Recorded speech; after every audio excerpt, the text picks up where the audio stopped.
Agboto, blessing of long life. Akabo, welcome. Adupe Oyeku, we thank the ancestors for their wisdom. In today's lesson, we're going to talk about the Odu Oyeku Obara.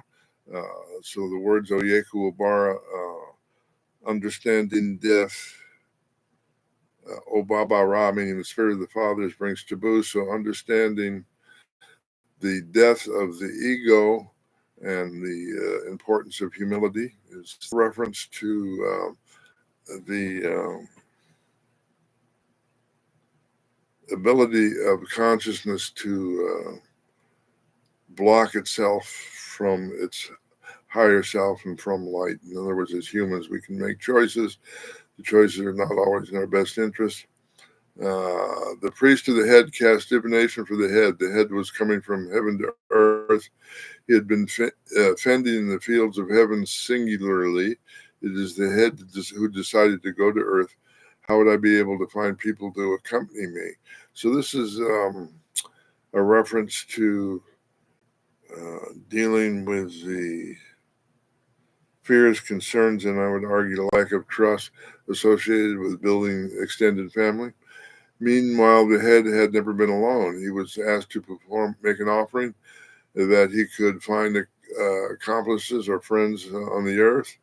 By the time the head decided to leave, the eyes stood by him. The mouth said he would go with him. We are going together. The nose said, I would not separate from you. The ear echoed, arms, legs, and all parts of the body stood by the head.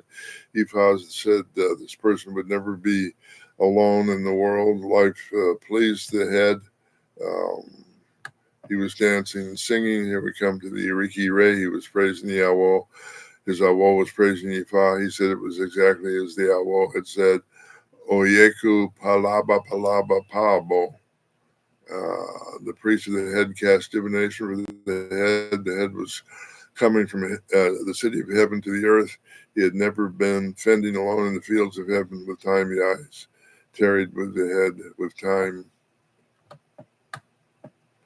the neck tarried with the head. With time, the ears tarried with the head. With time, the mouth tarried with the head. With time, the nose tarried with the head.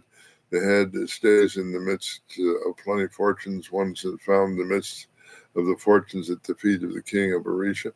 So, in the Western culture, there's a tendency to think that we come to self-understanding solely through the intellect.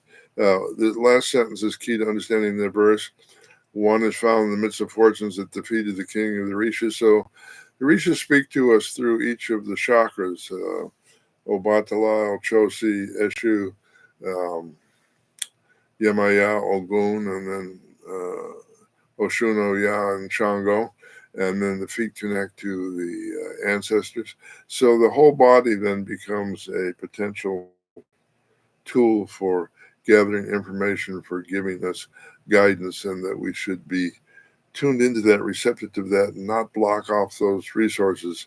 Blocking off the information that comes to us through our body is literally what it's referring to in terms of decapitating or blocking the light. Consciousness is, in the Ifa perspective, is not limited to our head, and that in fact each of the